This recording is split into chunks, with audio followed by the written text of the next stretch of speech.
Start Network is here. Hold no punches. I'm real revolutionary right now. Support this man, Black Media. He makes sure that our stories are told. Thank you for being the voice of Black America, Roland. Stay black. I love y'all. All momentum we have now, we have to keep this going. The video looks phenomenal. See, this difference between Black Star Network and Black-owned media and something like CNN. You can't be Black-owned media and be scared. It's time to be smart. Bring your eyeballs home. You dig?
Today is Wednesday, June 1st, 2022. Coming up on Roland Martin Unfiltered, streaming live on the Black Star Network. As the New York legislature works in its final week, the New York Senate passes the John R. Lewis Voting Rights Act of New York. We'll talk to the Deputy Political Director of Stand Up America to determine the likelihood of the bill getting passed and signed by the governor before the session ends tomorrow. Folks, in Kentucky, Charles Booker wants to unseat Senator Rand Paul, and he drops a major commercial out of the gate that calls out Paul for standing in the way of an anti-lynching bill. Wait until you see this promo. Also, more funerals in Texas today. In Uvalde, Texas, a teacher, her husband, as well as her husband, who died of a heart attack, as well as a student, were remembered by loved ones. And Texas Governor Greg Abbott wants lawmakers to create committees to develop school safety proposals to prevent another mass shooting. So why isn't he calling special sessions like he did to advance voter suppression? A black man spent 23 years in prison for a murder he did not commit, and now New York City will pay him $7 million. He was there when the Russian invasion began in Ukraine. I'll talk with independent journalist Terrell Starr about what is happening in Ukraine and what is next for that country. Also, folks continue to advocate for Brittany Griner. The WNBA star is still being held in Russia. In our Tech Talk segment, a free app designed to help you budget better and build your credit is being backed financially by Jay-Z. It's time to bring the funk on Roland Martin Unfiltered on the Black Star Network. Let's go. He's got it. Whatever the biz, he's on it. Whatever it is, he's got the scoop, the fact, the find. And when it breaks, he's right on time and it's rolling. Best believe he's knowing. Putting it down from sports to news to politics. With entertainment just for kicks, he's rolling. It's on go, roll, y'all. It's Roland Martin, yeah. Rolling with Roland now. He's funk, he's fresh, he's real, the best, you know he's Roland Martin now.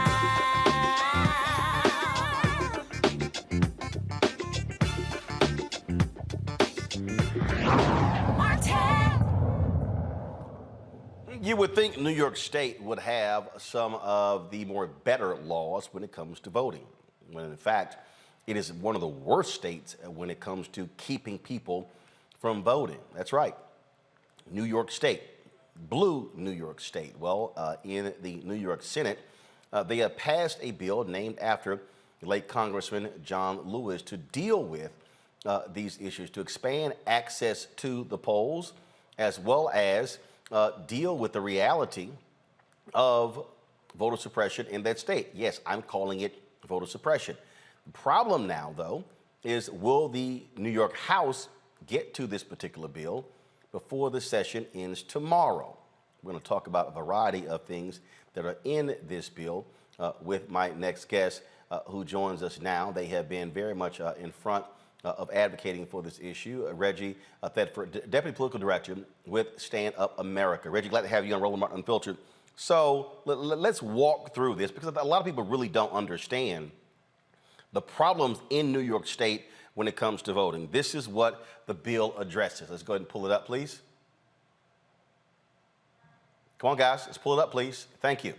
All right, launching a pre-clearance program that requires local governments with records of discrimination, providing new legal tools to fight discriminatory voting provisions in court, expanding language assistance for voters with limited English proficiency, creating strong protections against voter intimidation, deception, or obstruction, instructing state judges to interpret election laws in a pro-voter way whenever possible so that close questions of legal interpretation are resolved in favor of the rights of qualified voters, and establishing a central hub for election data and demographic information. Reggie, walk people through to explain how, frankly, awful New York State has been when it comes to voting. Well, first, Roland, thank you for having me. It's a privilege and an honor to be on today's show. As you mentioned, yeah, New York, the Senate, they just passed the NYVRA. And as you can see across the nation, you alluded to in your opening, we're seeing states pass bill after bill to suppress the vote. And so right now we're seeing New York take a stand and go in the opposite direction to pass legislation that would eliminate, mitigate, some of the discriminatory practices that we continue to see that undermine voters of New York, especially voters of color. So from long lines to inconvenient polling locations, and failure to provide language assistance. As it was pulled up, the VRA hopes to address many of these. But one of the... Go ahead. No, go ahead. One of the most important pieces of this piece of legislation that is modeled after the federal VRA is the pre-clearance program.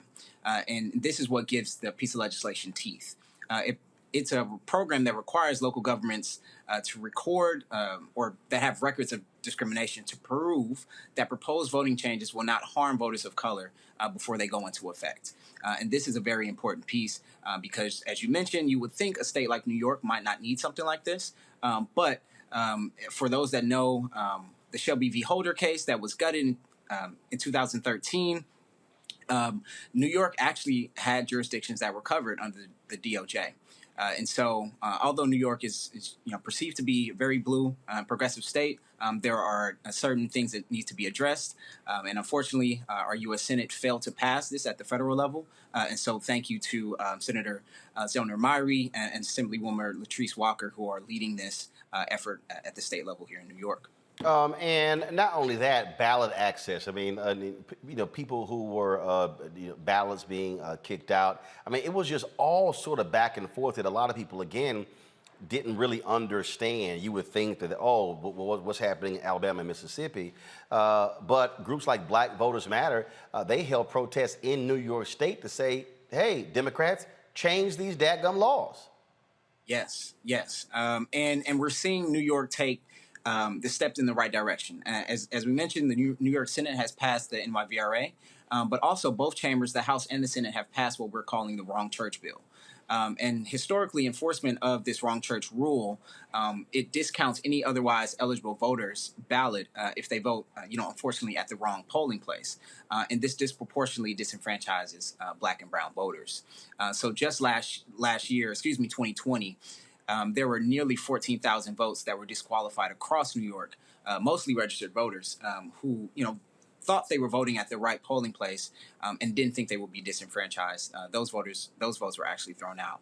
And so ending the wrong church rule, it was long overdue here in New York, but the legislature has stepped up. And as I mentioned, New York here is an outlier where you see a trend of voter suppression laws being passed and introduced across the nation. New York here is taking a step in the opposite direction.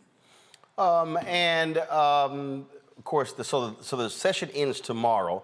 What's the likelihood of the House actually getting to this bill? Yes. So we expect the Assembly to pass this bill either today or tomorrow. And we're actually hearing that the session will bleed over into Friday. So there might be an extension here to Friday to get this done. But there have been no major concerns raised on the Assembly side that this bill will not pass. So from where I sit, we expect this bill to pass by the end of session. And we look forward to Governor Hochul signing it as soon as possible. All right. Reggie Thetford, again, we certainly appreciate you joining us with Stand Up America, and hopefully we'll see something happen when it comes to this particular bill. Reggie, we appreciate it. Thanks a lot. Thank you. Thank you. Have a good one. All right, folks, got to go to a break. We come back. We're going to talk with our panel, not only about this, but also we're going to talk about what is happening on the federal level when it comes to voting. Are Democrats going to actually make some type of move to try to get something done between now and November? We'll talk about that and other issues right here on Roland Martin Unfiltered on the Black Star Network.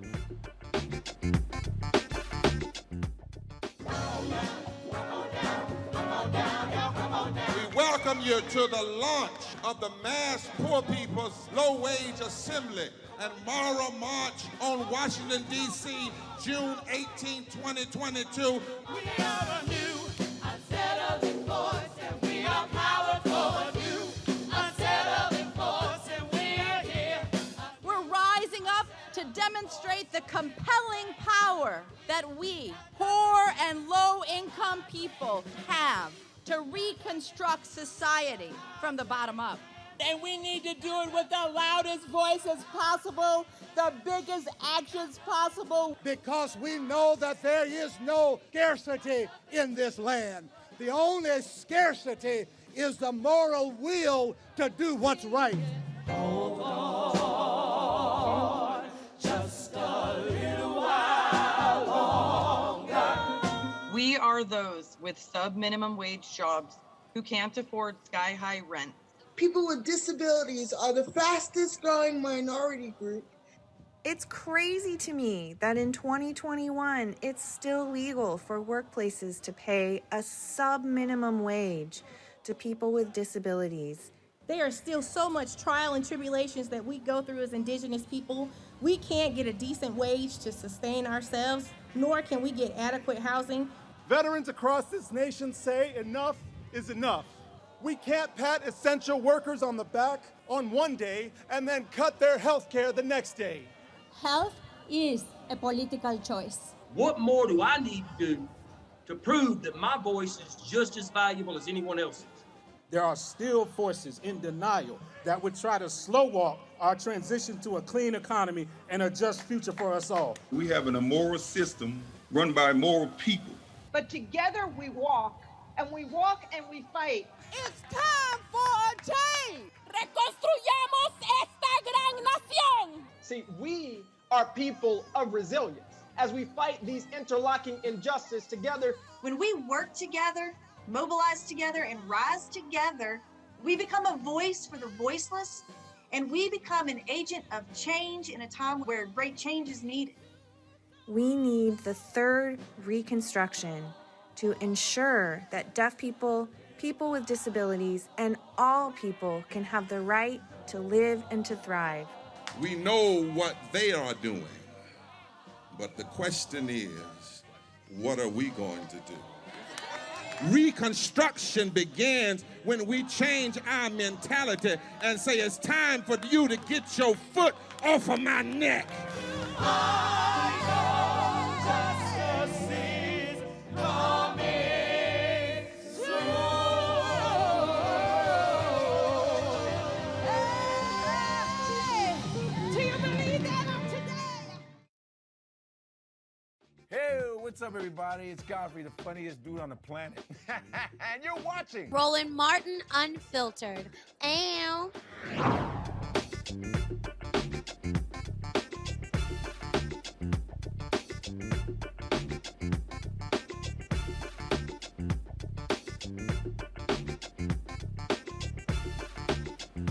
All right, folks, breaking news here. The shooter, the individual, the white domestic terrorist who shot and killed 10 black people in Buffalo is now facing 25 counts.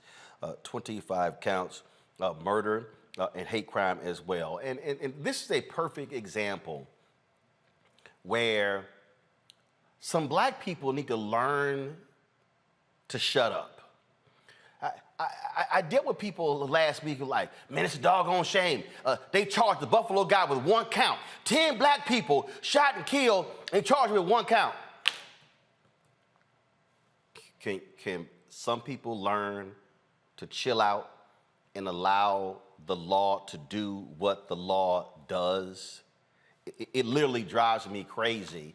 So if you look at the 25 counts that now come down, I'm going to read these in just a second.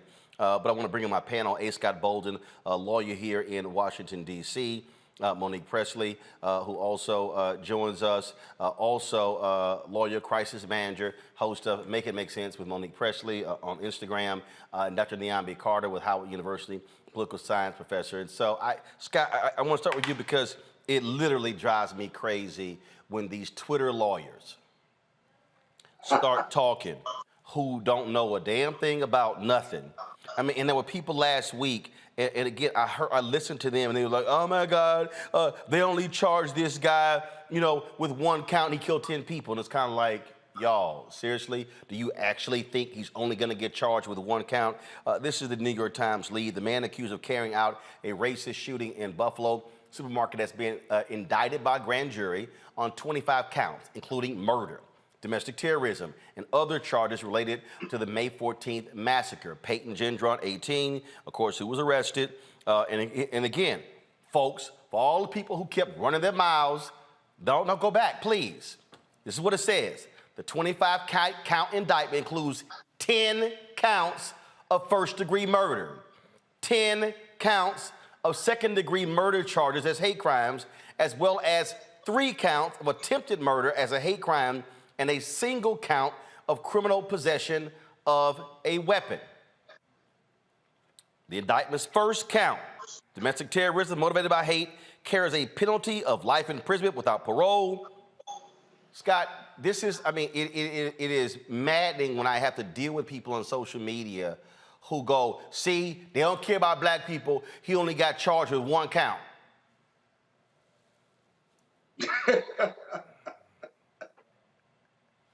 So can you explain to people how prosecutors operate when they are processing an individual like this and then determining in terms of what they're going to do? Because again, it was just crazy last week. Listen to people say, oh, how they don't care about black people because he only got charged with 1 count. This is a grand jury that came back. Go ahead. As a state prosecutor who investigated murder cases, just 1 murder takes a great deal of time. 10 murders in a domestic terrorism case down in Texas, as tragic as it was, the government wants to get it right. The prosecutors want to get it right. Only a New York State prosecutor can authorize an arrest for murder in that state. And so in Texas, while I'm not familiar with the authorization, I can tell you, gathering the evidence, interviewing witnesses, gathering the shells that were used to murder our children, and looking at not the evidence, but the damage done by that AKC or R-15 takes time. You have multi-agency jurisdictions. You have multiple police agencies. You have evidence. You have to walk that site in a line with other multiple agencies to make sure you're not missing any shell casings. You're not missing any bloody socks, if you will. Oh, I'm sorry. The other thing is the damage was so bad. Remember, they were asking parents for DNA. Well, that's Uvalde. I'm talking here about Buffalo. And that's this case here. And that's the thing that I'm trying to get people to understand. Okay, That folks have to, first of all, the Uvalde case, the guy's been shot and killed. The issue that I'm trying to walk people with Buffalo is that, again, what happened last week, that was just one thing. But they went to a grand jury and then presented all of it to the grand jury, and then they came back again with 25 counts. And so, just like in the case in Minnesota, where Attorney General Keith Ellison overruled the Hennepin County DA when it came to the death of George Floyd and Derek Chauvin, and then went back and said, no, these are what the charges are going to be. You don't just rush. And people were like, well, the guy had the gun, he live streamed it, and he got arrested, that's it. No, there's still a legal process that you have to go through. Well, you don't want to overcharge the case or undercharge it. And more importantly, if you rush, you're going to make mistakes. And if under criminal law, if you make mistakes or you pass a bad indictment or it doesn't meet the criminal elements of those charges, right, then you're going to have to dismiss the charges and figure out a way to hold this racist killer. And so patience is always a virtue. And the other thing you got to always look out for, Roland, is, okay, they've charged him with 25 counts. They're still investigating. They may find other stuff that he did in preparing for this, and they can supersede the indictment. So patience is a virtue, but you could be dead wrong if you rush it. And that's really what the only point I think you're trying to make and the one I'm making as well. Well, but it's also, Monique, trying to get some folks to understand that if you don't know the law, sometimes it's good just to be quiet. I remember being in Dallas at it was a church there where they had a public forum after the killing of Botham Jean. And the DA was there, the attorneys for Botham Jean's family were there, and all of these people were yelling, prosecute her for first-degree murder. And the attorneys were like, okay, y'all might want to chill out, because folk didn't understand the law, didn't understand what you can charge someone with that could get a longer prison sentence. It was all these different variations, and it was interesting talking to Ben Crump and the other attorneys, and they were going, I wish people would stop yelling out what should be done, because they don't understand what the law in Texas says, especially when it involves a peace officer. Right. Yeah, and also that was gonna mess with everybody's money. I mean, I'm gonna call a thing a thing. The family would have potentially not been able to recover because the police department would then end up disavowing the actions of the law enforcement agent as outside of their responsibilities there, and not want to take responsibility for it, and therefore not want to settle or to give the family anything that they deserve for that. And that is something that happens when there's a criminal conviction, especially in a place like Texas, where there isn't the same type of policy that's set up in DC, where DC is self-indemnified and you can pretty much ask for $100 million and try to get it. It's not so in Texas. But I want to back up to your original point and question. Roland, I agree with you that people make assumptions, they make quick assumptions, and that they assume, sometimes in ignorance where the law is concerned, that the first thing they hear is the only thing that they hear, and that we've been done wrong. But there's a reason for that. The distrust of the legal system, the distrust of law enforcement, the distrust of prosecutors, the distrust of government representatives, that is well-based. And so people automatically in our community assume first that they're going to do us wrong, and then end up relieved or pleasantly surprised in a very unpleasant situation when the government actually does what it's supposed to do. So you, as a person who has knowledge of it, can expect it's going to be done.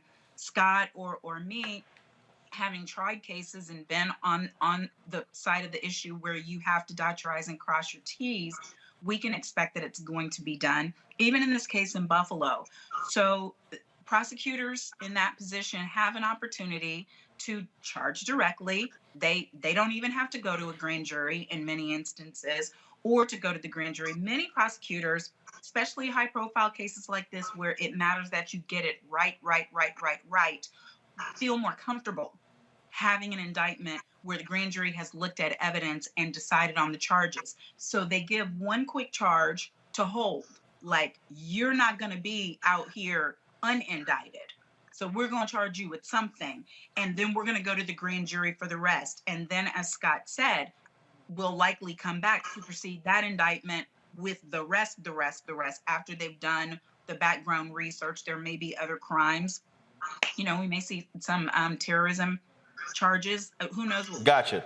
But it comes from a place of pain. I get it coming from a place of pain. I get that. But I also, in this age of social media, Niambi, that what drives me crazy is when people put stuff out there and it comes from what some might consider to be credible voices, and then it just takes off. And then what it does, it gets people upset, hot and bothered, and now all of a sudden you're like, yo, chill, calm down, and that's what I'm saying. This is where I'm a firm believer, and also in why we believe in talking to black law enforcement, black lawyers, folks who understand this here, and now we see the reality in terms of what this white domestic terrorist is now being charged with. It wasn't one.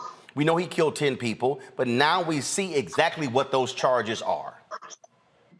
For sure. But I think, you know, with social media, a lie travels faster than the truth a lot of times. And the thing about social media is everybody's used to getting everything right then, right in that moment. The speed with which we now can traffic information, to your point, makes it much more dangerous than it used to be. You don't have to wait for a printing press to put out the newspaper the next day, and maybe you can have a moment to come back. When you put something out in a tweet, particularly for folks who have like a lot of followers, and that thing becomes retweeted, it has a life of its own. And unfortunately, there's not a lot of time for reflection on social media. People say things without thinking often. And then by the time you get to maybe a retraction or at least an update or revision of what you said, the bad stuff is already out there and has already made its way across multiple platforms on social media.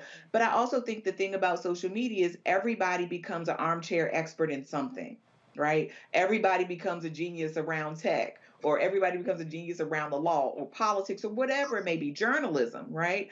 Not thinking about these things as having a real logic behind them or a real skill or any kind of training. And I think that's sort of the era that we live in with social media, where everybody can sort of be an armchair expert on things that they don't know very much about or things that they don't have intimate knowledge of. And I'm certain the prosecutors, at least in this case, wanted to probably keep some things very close to the vest because they are still going to be involved in these investigations for months and months to come leading up to trial. So, you know, we can't expect to know everything, but we live in a moment where everybody can be an expert on anything because of social media. Absolutely. And so, again, it's always trying to walk people through this here. Now, folks, in Uvalde, Texas, more funerals today. The family and friends, of course, gathered to say their final goodbyes to Robb Elementary School student Jose Flores Jr., teacher Irma Garcia, and her husband, Joe.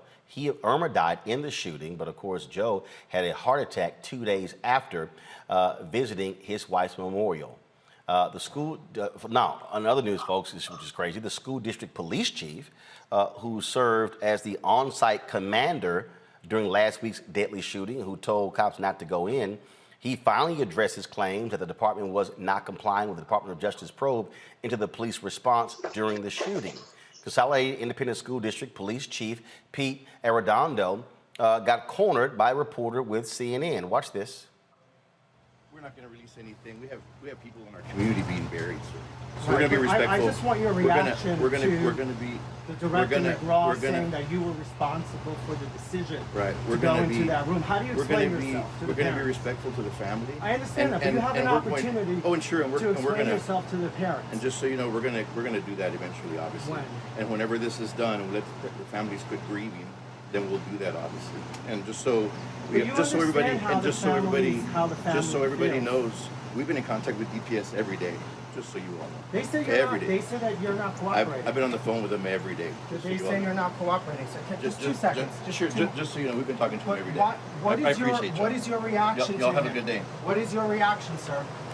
Now, this is the same police chief who was quietly sworn in as a member of the city council. Now, students and staff will not be returning to Robb Elementary campus this year, and school officials are figuring out where students will attend classes in the fall. You might remember in Sandy Hook, they literally tore down that school and built a new one.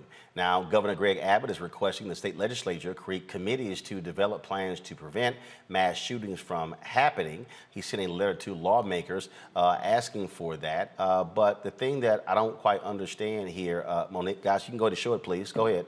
I don't understand. This is the same governor who called multiple special sessions to deal with voter suppression, but now he's saying, oh, well, let's just do some committees to deal with school safety.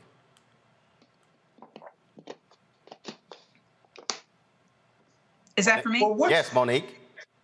Oh, he's a demon. I don't know what to say. He doesn't. I can't name all of the different ways that this man has derelicted his duty, has abandoned his post, has not kept Texans safe. And why do I care? My mama, my daddy, my auntie, my uncle, my everybody is a Texan. And when we're talking power grids, when we're talking storm response, when we're talking turning away Affordable Care Act money, when we're talking not having access to what they need during a pandemic, when we're talking mental health response, and this, you know, I mean, what was that tweet that went around? Why is Texas second in sales for Yeah, he sent a tweet out several years ago lamenting the fact that Texas was second in gun sales to California and said, Texas, we got to do better. He's a shame. I mean, it's so serious. There's so many families that are grieving, and I pray that after the Justice Department does its investigation, that they find a way to sue him and them up one side and down the other, because they deserve it. Will that bring back a single child or teacher? No, it won't. But it will be the closest thing we can get to justice in this case. Niambi, the thing here again, he was so quick and saying he will keep calling special sessions over and over and over, voter suppression. You would think with 4 mass shootings in Texas in the last 5 years, might be a more sense, and 2 of those involve schools, one in Santa Fe and now Uvalde. You would think there'd be a more sense of urgency versus, hey, let's form some new committees. Well, I mean, look, committees are a quick way for people to look like they're doing something while they're doing nothing.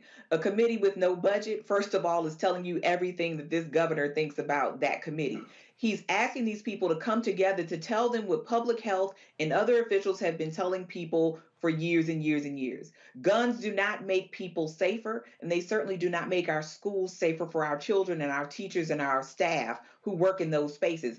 He doesn't need a committee to tell him this, but he doesn't actually want to do anything about gun safety in the state of Texas because it's going to cost him votes. So he's going to call a committee, not give them any power. They're not going to have a budget. They're not going to have any enforcement authority. And then they're going to give him recommendations that he's going to look at and then shake his head and say, well, there's no money for this, or this is too radical. If, you know, and if he's picking the committee, God knows, I mean, it's not going to change anything anyway. So committees don't move the needle on anything. It's going to be a nice report that goes nowhere. So Governor Abbott, is doing nothing around children's safety by calling this committee. And as you said, he could very well call a special legislative session and try to actually get something on the books that would make us safer right now in the state of Texas. And he's not going to do that.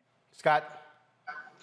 Yeah, why do I need a committee to tell me what I know already? What's missing from these mass murders that we've seen over the last 10, 20 years that we don't know. I'm not an expert. I can tell you all kinds of things that you should do. I could write legislation to make guns unavailable to the mentally ill. I would make them apply for judicial review if they wanted to buy a gun, if they had a mental history.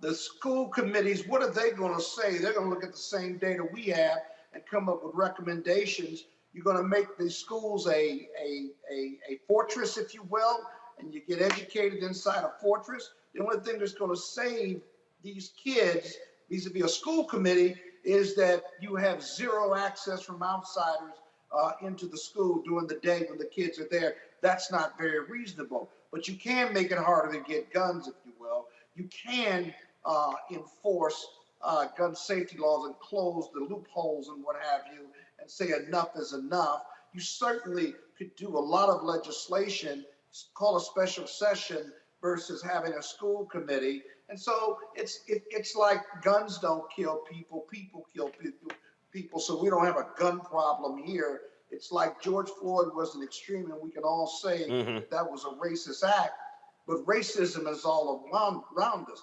He's the same person that would argue that institutional racism does not exist in this country. And so he just doesn't get it. All right, folks, hold tight. We're going to go to a break. We come back. We're going to talk with Charles Booker, who dropped a major ad today against incumbent Senator Rand Paul. They'll be facing off in November for that U.S. Senate seat. Don't forget, if you're watching on YouTube, hit the like button, please. Same thing on Facebook. Hit the like and the share button as well. We should be sitting at 1,000 likes easy in the first 40 minutes of the show, so go ahead and do that right now. Don't forget, if you download the Black Star Network app, available on all platforms: Apple phone, Android phone, Apple TV, Android TV, Roku, Amazon Fire TV, Xbox One, and Samsung Smart TV. Also, folks, be sure to join our Bring the Funk fan club, where every dollar you give goes to support this show. Send your check and money order to P.O. Box 57196, Washington, D.C. 20037-0196. Cash App is $RM Unfiltered. PayPal is R Martin Unfiltered. Venmo is RM Unfiltered. Zelle is Roland@RolandSMartin.com. Roland@RolandMartinUnfiltered.com. We'll be right back.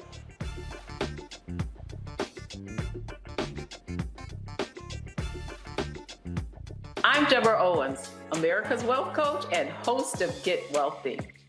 On the next Get Wealthy, here's the good news. Black women are the fastest growing segment of business owners. The not so good news, the average business by Black women is only earning revenues of $45,000 or less. On the next Get Wealthy, you're gonna hear from a woman who went from her kitchen table to cat tables, growing her business to over $1 million. You should start a business because your product is needed in the world, not because you hate the person that you work with. If you hate your job and you hate your your manager, go find a new job, a place that makes you feel comfortable. And I say that because starting a business is truly a labor of love and service. If you want to learn how to do it, right here on the next Get Wealthy, only on Black Star Network. We're all impacted by the culture, whether we know it or not. From politics to music and entertainment, it's a huge part of our lives, and we're going to talk about it every day right here on The Culture with me, Faraji Muhammad, only on the Black Star Network. Hey everybody, it's your man Fred Hammond. Hi, my name is Brescia Webb, and you're watching Roland Martin Unfiltered. Ow. Well, I like a nice filter usually, but we can be unfiltered.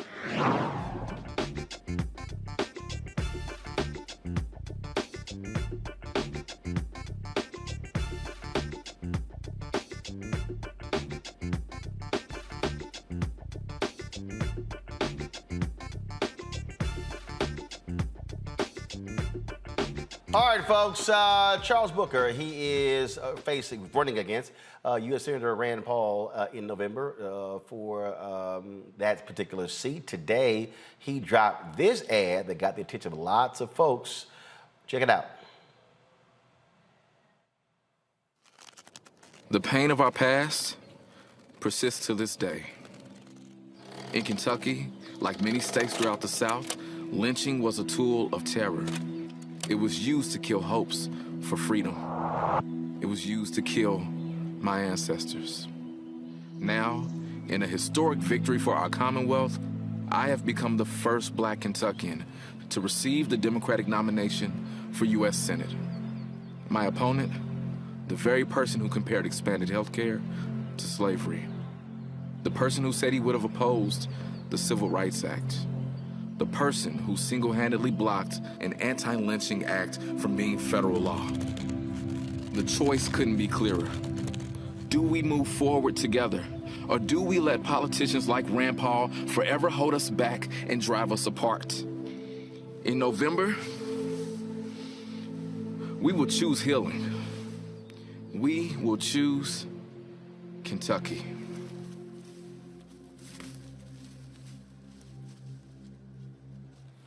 Charles Booker joins us right now from Louisville, Kentucky. Glad to have you back on the show.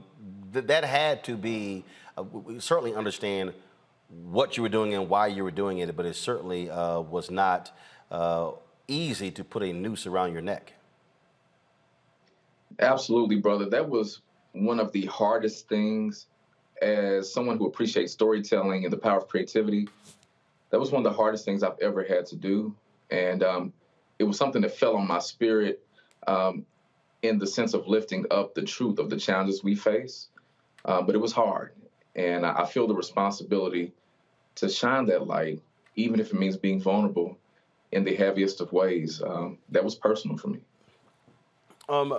Rand Paul stood in the way, choosing not to allow unanimous consent.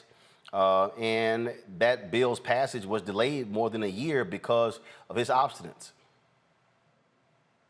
That's absolutely right. And what I'm trying to lift up in this ad here is really shining a light on who he is. Rand Paul has shown us himself. He is someone who throws up smoke screens. He has essentially gaslighted the country throughout his career.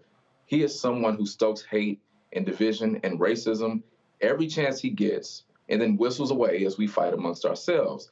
And just this last week, Rand Paul opposed moving forward with even debate on domestic terrorism legislation following the heinous act in Buffalo, where lives were taken away because of the color of their skin. And that very same incident happened here in Kentucky at a Kroger in Louisville. So Rand Paul knows what this pain means, but dismissed it because he said, well, we have interracial marriage now and churches are integrated. He is dangerous. We want to laugh at him. We want to dismiss him, but he is really the arsonist burning down our pursuit of democracy. And I'm calling it out so that we can beat him. That particular bill there, only one Republican in the House voted for it. All the Republicans in the U.S. Senate indeed blocked that from moving forward. There were a lot of people who were complaining that nothing was done after Buffalo, but the reality is it was Congressman Jamal Bowman who advanced that particular bill, a CBC member who put that bill up. The House passed it, so people can't act like that did not exist. But this is an example of what happens when you have 50 Republicans in the U.S. Senate, 50 Democrats, and you have 2 Democrats who don't want to break the filibuster. And what I keep saying to people is that if people stop just whining and complaining or saying what was not being done, that if you look at, holding Democratic seats in Georgia, Nevada, New Hampshire, holding those seats, and then in Arizona as well, and then looking at expanding the map, potentially, there could be a 55-45, 57-43 Democratic advantage in the United States Senate, therefore nullifying, if you will, the opposition to ending the filibuster by Kristen Sinema and Joe Manchin. That's absolutely right, and that's why I am stressing to our allies across the country, this race is critically important. We need to win races just like this one here in Kentucky, and Roland, I've said quite clearly that this type of race will define whether we are going to continue our pursuit of democracy or not. It's going to help decide the fate. And it's not just because Rand Paul is horrific and embarrassing and terrible, but it's because we're running against hate and division at a time when it is really tearing at the fiber of our country. And, I see the opportunity for us to realize healing and to do it together across divides, from the hood to the holler, as I often say. And so this campaign to me is our chance to stand as family, to call out hate, but to lift a vision that's bigger. And getting rid of the filibuster, having an expanded majority will allow us to do so much good right now, so we can't miss this moment, and we're not going to. A couple of years ago, you faced off against Amy McGrath in the Democratic primary to face Senator Mitch McConnell. You came up short. What lessons did you learn from that defeat that you hope not to repeat in November? Well, one of the biggest lessons that I learned at that time, honestly, was that the people of Kentucky are ready. It was a hypothesis, a prayer that I had, of faith in Kentucky, that if I stood up and spoke the truth in areas where Trump won handily, if I showed up in communities that historically voted Democrat but don't turn out anymore because they think no one cares, that if I do that work, people will respond, and they did. And so the lesson we're taking from that now, and what we've done over this past year in winning this primary, is we've been organizing early. I have over 20,000 volunteers across Kentucky that are organizing on issues, and some of them have had MAGA hats. And because we're leaning in at a time when Democrats have said there's no chance, and Republicans have said we got it in the bag, we'll sow up hate, stew hate, and weaponize racism, we are building a new coalition. We're expanding the electorate, and we're proving the doubt is wrong. And we're going to blow Rand Paul out this year. And I'm asking everyone to go to charlesbooker.org and help us do just that. When you talk about running, obviously you do not have a significant black population in Kentucky in terms of, representing 20, 30% of the electorate. And so what type of coalition are you putting together? And then if we look at the numbers of people who turn out in the primary, not a significant number. And so how are you going to get those disaffected people to turn out? Because that actually could be the margin of victory, getting those people who are sitting on the sidelines. Oh, that's absolutely right. This is about how we turn out support.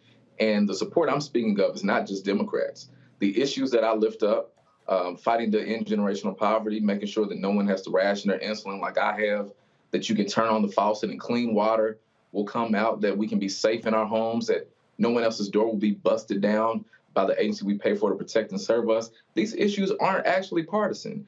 And so we're building a coalition rooted on our common bonds that really reminds me of the power of the Rainbow Coalition, and understanding that Kentucky is a state that is nearly 90% white. We have to speak to the truths that bring us together. Addressing structural racism and lifting up hard realities like this video that we did today isn't just about speaking to the Black community. It's about speaking to all of us in our collective struggle and our collective responsibility to one another. And so by addressing the issues we're really facing and speaking boldly and going to places that get ignored and left behind, the forgotten places, we're finding a ready coalition. And this is exactly why Mitch McConnell and Rand Paul are terrified. And we're going to shine a light for the country in this race, and I'm honored to do it. All right, then. Well, Charles Booker, certainly good luck in your efforts. And again, a very powerful opening ad. Thank you, brother. I appreciate it. I want to talk about ads and how you capture the attention. In the wake of the shootings in Buffalo and Uvalde, someone on Twitter put this particular video together to give people an understanding of how Republicans use guns in many of their political advertisements. Ready? Aim.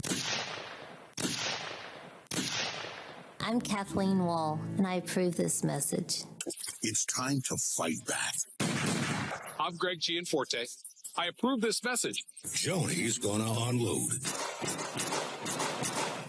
I'm Joni Ernst, and I approve this message. I'm Matt Rosendale, and I approve this message. Pro gun. I'm Jake Beckett, and I approve this message. I'm going to blow away the Democrats. I believe in individual liberty and personal responsibility.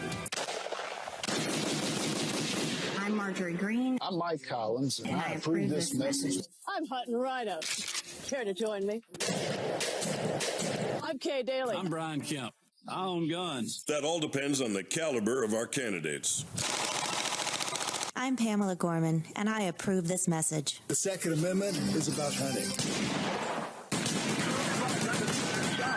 I'm Dean Heller. I'm Dan I'm Catherine Temple. I'm Jim Lehman. And I approve this message. I'm Eric Greitens. I'm Garris O'Donnell. And then return this country back to its former glory. How to use a rifle. Bill Ray running for Congress. I'm Dave McCormick. My name is J.R. Majewski. I'm Will Brooks. I'm Hunter Hill. I'm Max Miller. I'm Lindsey Graham. Governor Janice I'm Doug McGeehan. Robinson. And I approve this message. And I absolutely approve this message. I'm Dr. Oz. I'm Kat Kamek. Ron Gould. And I approve this message. For God's sake, we have to have the courage to stand up to the industry. That ain't going to happen. That's why the NRA endorsed me.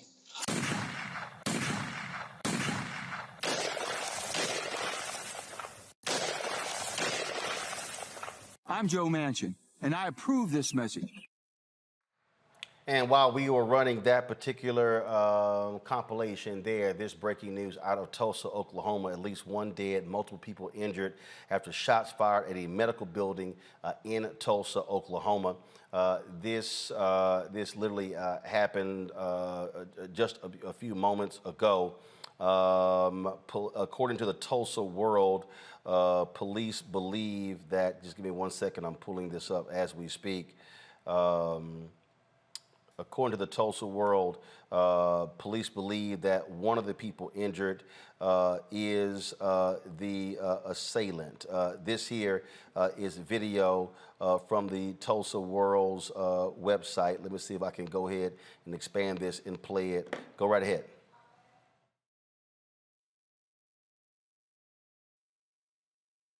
Behind me, multiple killed. We have several people shot. We've got fire working with our SWAT team and the initial officers on the scene to get as many people out as possible. Right now, it's a quiet scene, so there's no one actively shooting inside. So we are doing a floor-by-floor, room-by-room search to make sure that we don't have anybody else outstanding in the building. We're starting a slow evacuation. There's no technical active shooter where someone's actually discharging rounds at this time. If we go into a situation where someone is discharging rounds, we're going to address that situation with a contingent of officers and follow that. So right now, it's settled down. We're trying to rescue those who are injured, and we're treating this as it's a catastrophic scene in there right now, so we're trying our best to navigate through every single floor. We're having some difficulties getting through some locked doors, but we're locking floor by floor down, and we're bringing more and more officers in here so we can safely clear the entire building. We have multiple floors, 5 or more floors right now, with hundreds of rooms and hundreds of people within the building, so you have to give us some time on this. Right now, we believe that the primary shooter is down. So unless we have intelligence that another shooter is in the building, we'll work. So that was, again, a video from the Tulsa World. Niambi, I want to start with you. That spot that we ran right before going to that particular story, I mean, shows you, to me, how sick and demented this country is when folks will well, it's a badge of honor for them to have have guns in commercials as a way to appeal to voters. Yeah, I mean, our proximity to guns usually says something about our power, especially for male candidates, their masculinity, and for women, in particular white women who want to approximate that same kind of masculinity, that same kind of strength. A gun becomes a way to do that. The problem, of course, is we know guns have real consequences. And when we're talking about political ads more generally, whether we're talking about this ad on television or ads made like the one Charles Booker was just speaking of, the one that he just dropped today, the truth is ads do very little to bring people to you.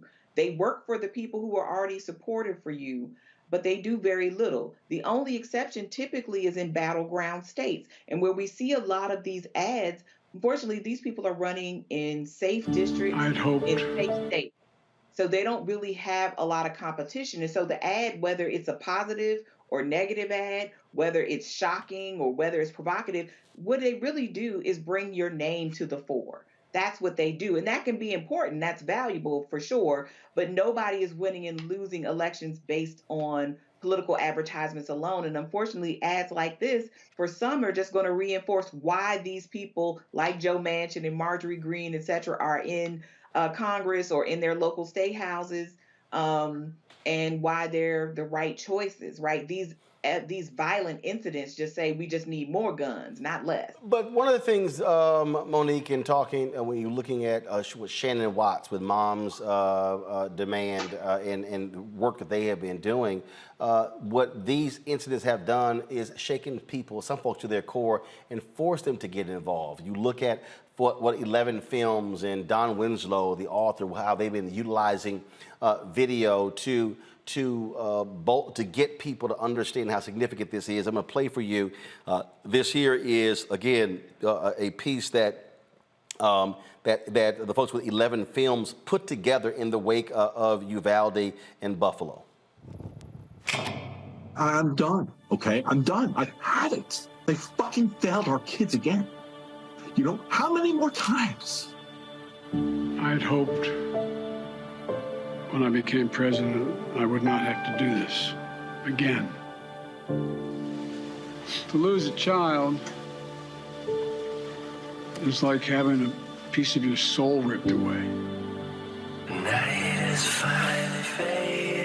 Every time I think about those kids, it gets me mad. There's a hollowness in your chest. You feel like you're being sucked into it. How am I going to plan a funeral? What kind of casket? I have to write a eulogy. All I did was send them to school.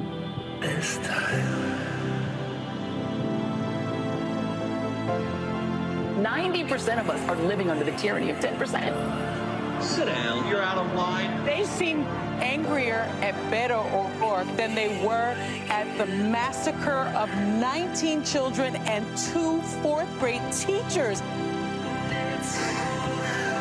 And I'm trying to figure out at what point in time this became so normalized. The AR-15 shreds the human body. Just think about that. Think about what that would do to a little 10-year-old body. What in God's name do you need a solvent for except to kill someone? And you were their age, 10. I have a fourth grader, and she put her hands in her friend's blood and then smeared it, she said, all over her body. She wanted to look like she was dead. What are we doing? And we were all hiding behind a stage. What are we doing? He said bro. He said bro. Red flag. Why only in America? It is just an American problem, sir. America needs us to scream for them right now. People are getting shot all around me. Then are we gonna do something?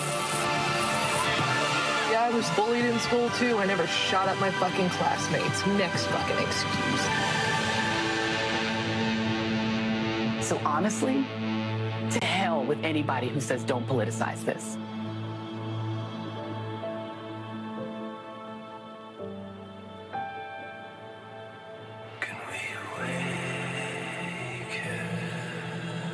This is about semi-automatic weapons and military weapons that are killing our children in school. Monique? Yeah. You know, I have school-age children, and I take them to school every day with prayer. And I even some days, like the side door, because one of my children is in an autism unit at a public school, and I am so thankful every time. Like, if I don't get him there by the time the special education officer goes in, that door is locked. So if I try to go in that door, I can't get in. If I go to the front, I've got to push the buzzer. They've got to know that it's me. I've got to go through 2 doors in order to get in. And that gives me the little bit of additional security added to my prayers. But the people whose children were killed, they had faith in prayer. They knew God too. So especially I hear sometimes Christians who were saying, all you can do is pray, God's going to take care of you. Like they don't give a damn about nobody else. This grieves me because I still have my children. And I don't want to know what this is. And so when we talk about solutions, frankly, this last shooting of these children in Uvalde was the first time I texted my cousin and I was like, I'm always this person who's saying, but we need to be part of the solution. We need to be in there fixing it. We need to not give up. Frankly, that day, Roland, I was like, I don't care about these people. I don't care about this country. Do I have an obligation to get the hell out of here so that I'm in some place that does not have this gun sickness, so that I do not have to pray these kinds of prayers over my children just for them to get an education? Is this what people are calculating as the cost of being in the land of the free, the home of the brave? There is nothing free or brave about having to have all of those weapons of war so that you can feel good about yourself. This is pathetic. It is dark. It is demonic. It is amoral. And all I can say is that we have an opportunity when we vote for all of these people who were saying they're for common sense gun reform. You have to show up at the ballot and mean that. You say you care about a woman's right to her body, you have to show up and vote that way, because you're polling one direction. But then when you go into that booth, you check off these GOP boxes off of some sense of whatever. I guess we're going to have to wait for Roland's book to come out for us to fully explain what y'all are afraid of. But for me, it's obvious that you're not voting your conscience and you're not voting your concern for your fellow man. And that is what it's going to take in November and beyond for us to put this country in a better position. Scott, this was the cover of the New York Times Sunday Review. That was quite jarring. It listed Uvalde, Buffalo, Boulder, Colorado, Atlanta, Dayton, Ohio, El Paso, Virginia Beach, Thousand Oaks, California, Pittsburgh, Parkland, Florida, Sutherland Springs, Texas, Las Vegas, Orlando, Roseburg, Oregon, Oak Creek, and in every single instance, it said authorities said the gunman was able to obtain the weapon legally. Yep. You know, Roland, I've been so reflective on this, and I was thinking about Monique and her children. I was thinking about my children who are grown, and you know, this is just insane. It's just insane. And have you noticed on that list that you just did, that list has increased significantly each year. You know, you'd have one, then two. Now, you must have at least 20 this year already, or some ungodly name, a number. And then that prior ad that you ran that talked about the elected officials who do ads with guns, right? And then they get elected. So what's insane is America has cut a deal with the Second Amendment as the foundation, a deal to accept mass violence in exchange for owning a weapon of mass destruction or 9mm or Second Amendment right, however you couch it.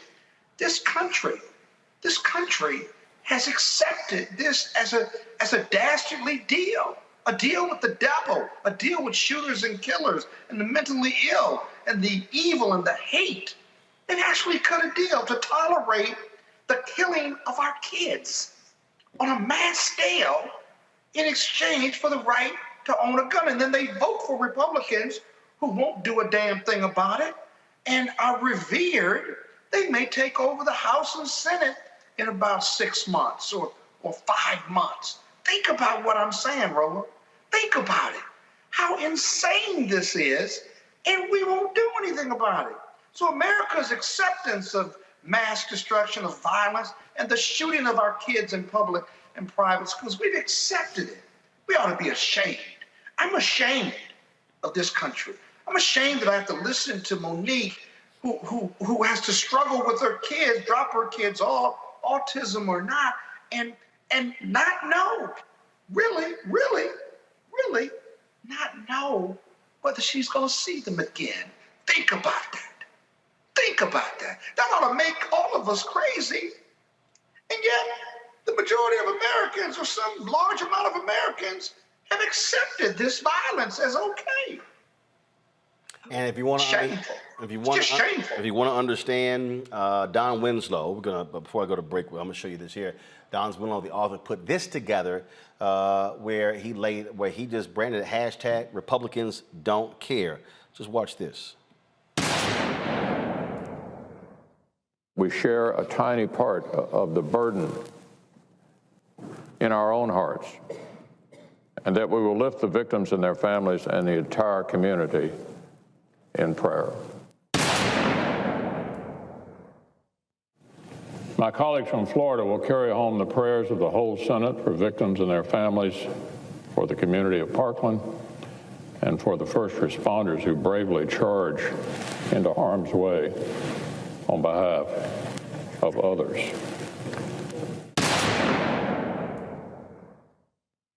The Senate and all Americans stand in mourning, sorrow, and sympathy with the students, faculty, staff, and families of Santa Fe High School in Texas. We pray fervently that in the midst of this nightmare of grief, our Heavenly Father will make manifest to those families His promise in Psalm 34, that the Lord is near to the brokenhearted. Don't believe a fucking word that Mitch McConnell says. Not a fucking word. The reality is this. If you're going to be voting in November, the question is, are you going to vote for candidates who are going to do something to protect America's children, or are you going to vote for candidates who are with a party that will do nothing because the NRA tells them to do so? The thing that people have to start doing, whether they are in Texas or they're in Buffalo or they're in any part of this country, is they're going to have to make a decision. Who are you with? What do you care about? Running those particular spots is extremely emotional. There are folks, I see your comments, folks who are crying, people who are tearful, folks who are angry, but I need people to understand that the people who we elect, they're the ones who are the policymakers. They're the ones who actually hold the power to deal with this. I have been seeing conservatives mock Canadian Prime Minister Justin Trudeau because he dared to actually step up and take action. I've seen people like Senator Ted Cruz. Oh, he was in a poker game the other night. No concerns about Uvalde. I'm looking at individuals who make excuses. But the question is, those of you who are watching, those of you who are listening, what are you prepared to do? Are you going to sit silently by and just say, well, you know what, there's nothing that we can do? Or are you going to say, I am going to get involved?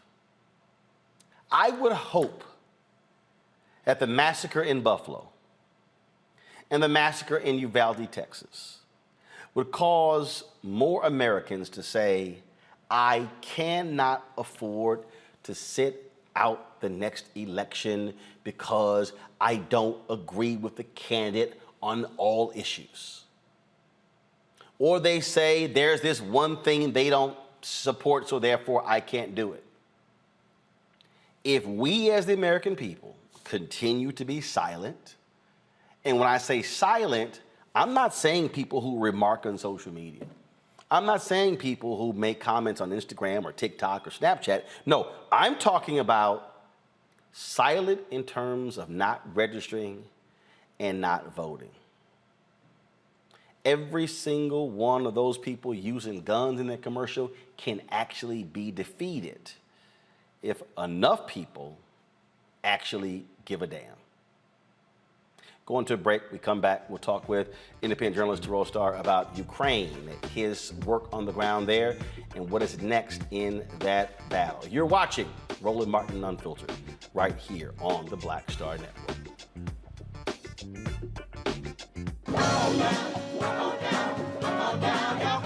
We welcome you to the launch of the Mass Poor People's Low Wage Assembly and Moral March on Washington, D.C., June 18, 2022. We are a new, unsettling force, and we are powerful. New, unsettling force, and we are here.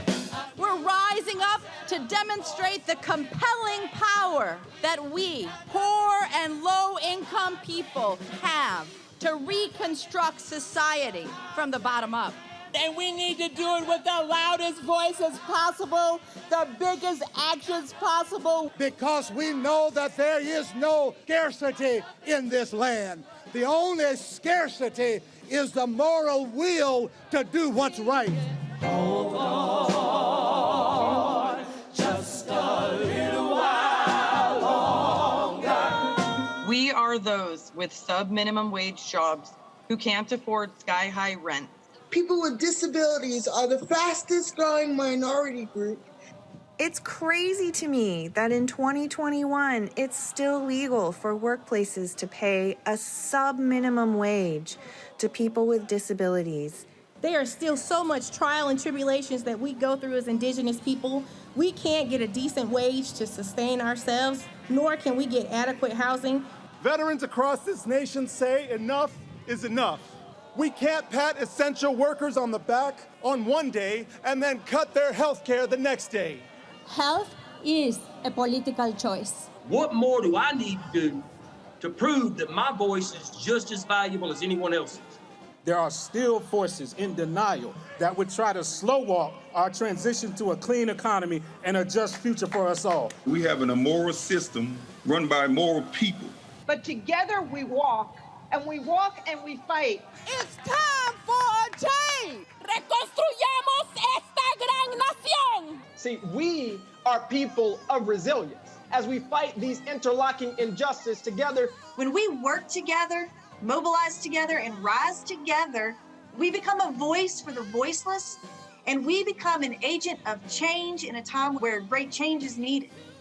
We need the third reconstruction to ensure that deaf people, people with disabilities, and all people can have the right to live and to thrive.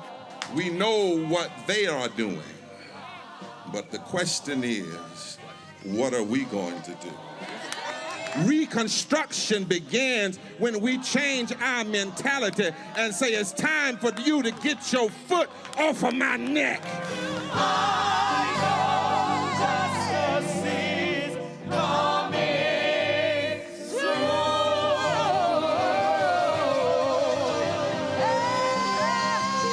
Hi, this is Cheryl Lee Ralph. Hello, everyone. It's Kiara Sheard. Hey, I'm Taj. I'm Coco. And I'm Lily. And we're SWV. What's up, y'all? It's Ryan Destiny, and you're watching Roland Martin Unfiltered.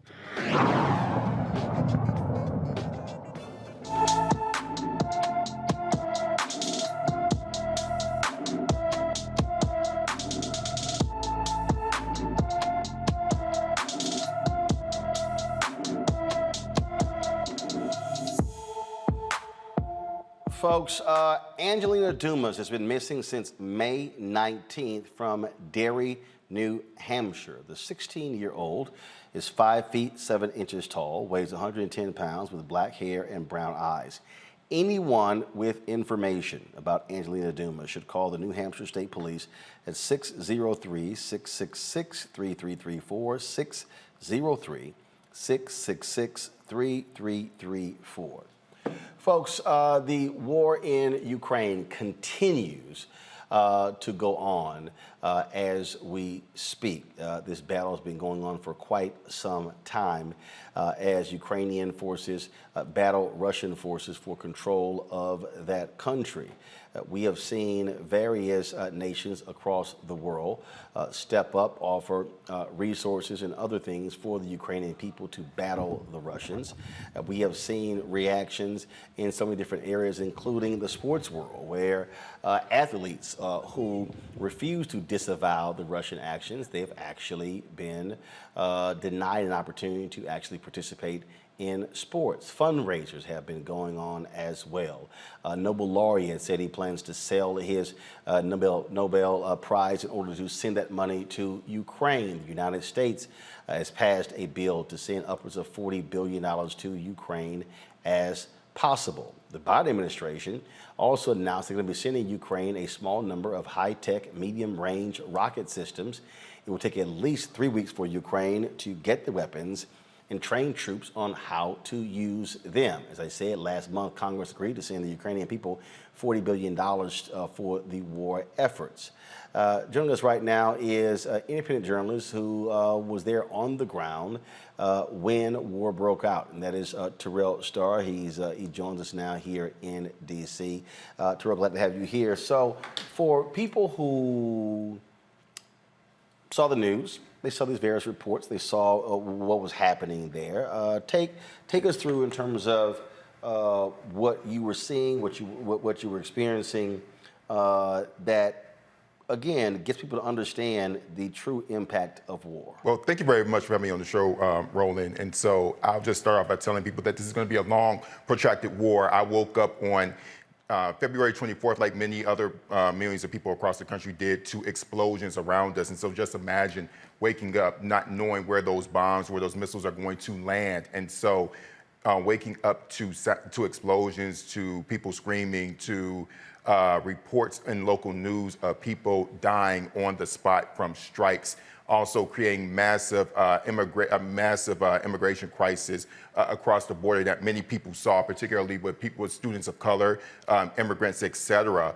And you also saw a lot of Russian infighting, people, their war crimes that are widely reported that's taking place there. I was roughly about 20 minutes or so away from Russian troops as they were taking suburbs around the city. And ultimately, those troops were pushed off by Ukrainian forces. But the problem right now is that there are more Russians and more Russian artillery than there are Ukrainians to fight those people, even though they're fighting valiantly. So this $40 billion that you mentioned, Roland, is actually going to help Ukrainians to hopefully to reclaim a lot of the territory that the Russians have taken, because many people are saying, well, why are we sending so much money to Ukraine? Why does that matter to us? Well, you can answer that in a multitude of ways. For one, we can either send $40 billion or we can send 15,000 to 20,000 troops to do the fighting and send our own troops in there, because one of the things that people are not aware of is that there are 4 NATO countries that border Ukraine.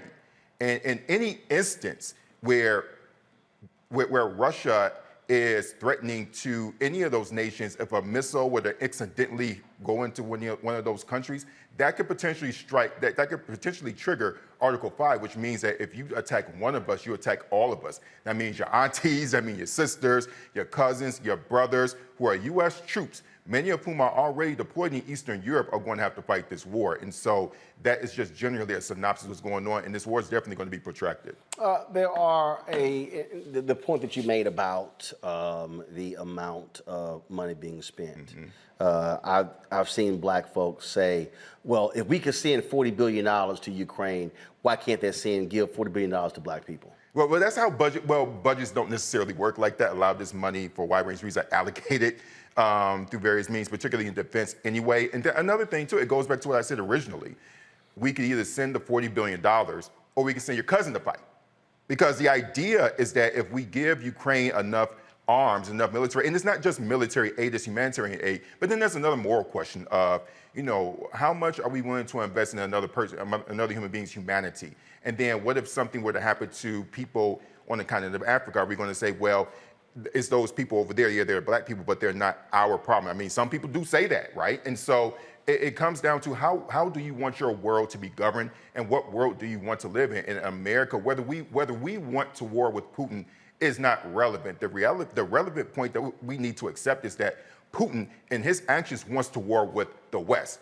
And so one of the ways to deal with that is with that military aid, and it does help to fit, because ultimately what's happening here is that the United States is doing what's called low-hanging fruit.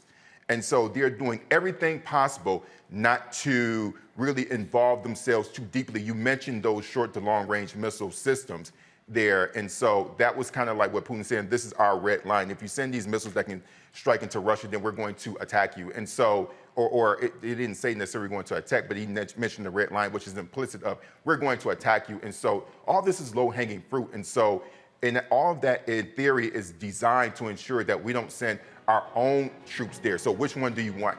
That's the. But people also, I think people, look, let's just be real here. Part of the fundamental problem is that Americans are isolationists, where we operate where nothing else matters. Whatever's happening around the world, there's no bearing on us. It means nothing. It means nothing to us. Yet people also have to understand that if you're the same person who's complaining about gas prices, complaining about inflation, you have to understand we're living in a global economy. And so what's happening with Ukraine, what's happening with Russia, has a direct impact on what's happening economically here in the United States. And also, it's another issue about grain. So if you have Odessa, for example, and I wish we had a map here to really show it, is that the Russians have a blockade on the seaport city of Odessa, which is one of the largest cities in Ukraine of over 1 million people. And so there are 20 million tons of grain. And I'm not going to try to point to it particularly, I don't have a pointer, but the larger issue is that there are more than 20 million tons of grain there, much of which goes to the continent of Africa, right? So if we don't necessarily think about, well, those are just white folks in Ukraine, think about the people on the continent of Africa that depends on that grain. And so the longer, and another thing about these missile strikes is that some of these strikes hit farms where there are tons of feed for animals that produce, that contribute to the agricultural infrastructure that feeds the world. So Ukraine is not just about Ukraine. Ukraine feeds the world. And if we don't care about how Ukraine feeds the world or care about our people, then it really goes to a question of how engaged are we in the society. And so we are pulled into this whether we want to or not, but the gas prices are the main thing. And another important point is that this war is going to keep on happening because Putin has enough people as cannon fodder to send into Ukraine because he doesn't have a civil society that's really going to push him and make him care.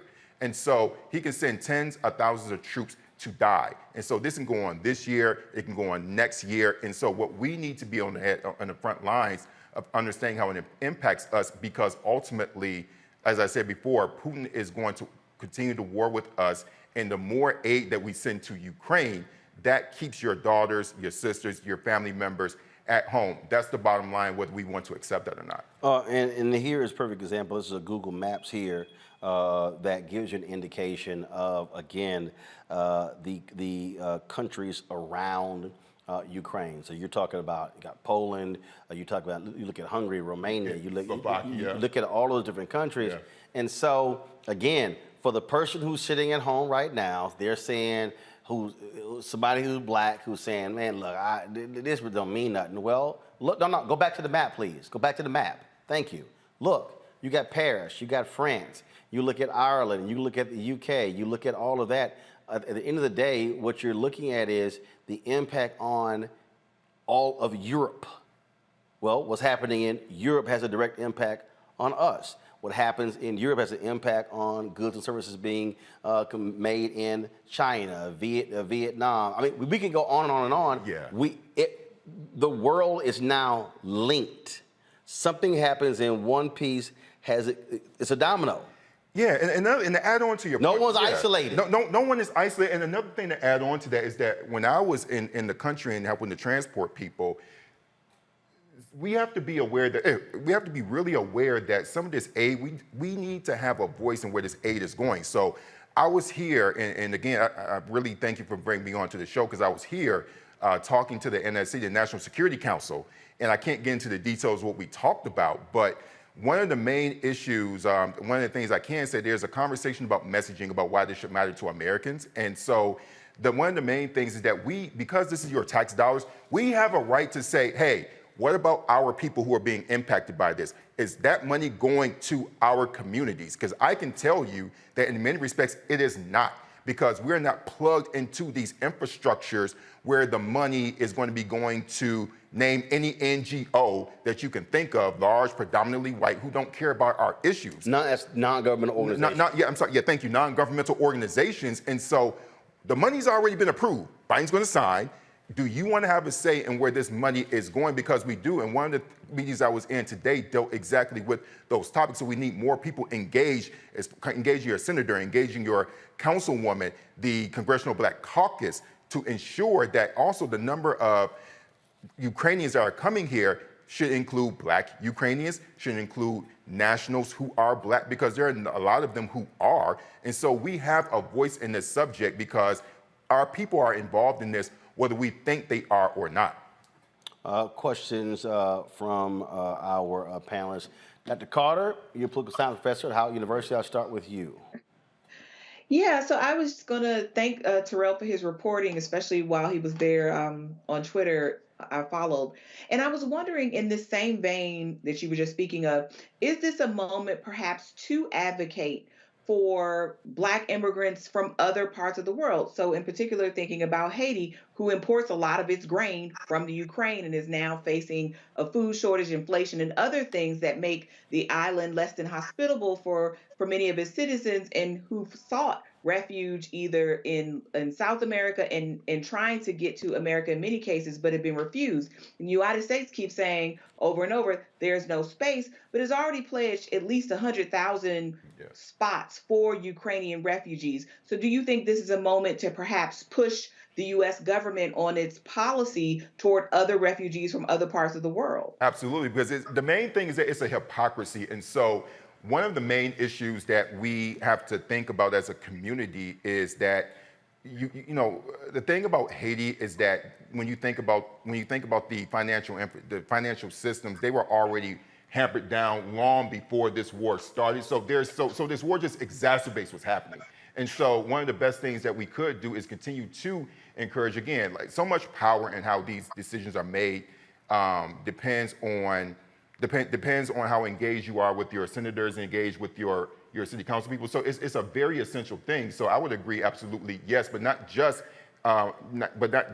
Haiti. I would encourage people who come from the continent of Africa, right? Because there are a lot of immigrants who are coming from coming from the continent who are not having the opportunities to be involved in these slots. But the main thing is that, and I can tell you just from being on the ground and closing out to your question, is that when I was taking out Ukrainians and going across the border, I think that so many of these correspondents, whether they want to acknowledge it or not, you saw all these white faces because I think the world sympathized with people who look like them, right? And so and one thing I would say is that they have plenty of people who are advocating for them, and we have to be equally as aggressive. We have to be equally as aggressive in advocating for our people so they can get the same airtime and being involved, bringing them on Roland Martin, bringing them on other Black shows, including independent journalists such as myself. Scott? Yeah, Terrell, thanks for your report. I've heard a lot about Black Ukrainians, and I don't know the history of that country. But could you share a little bit about how the immigration of Black folks to Ukraine, or give us some sense of how many Black Ukrainians there are? And then secondly, if I may, how do you think this war is going to end?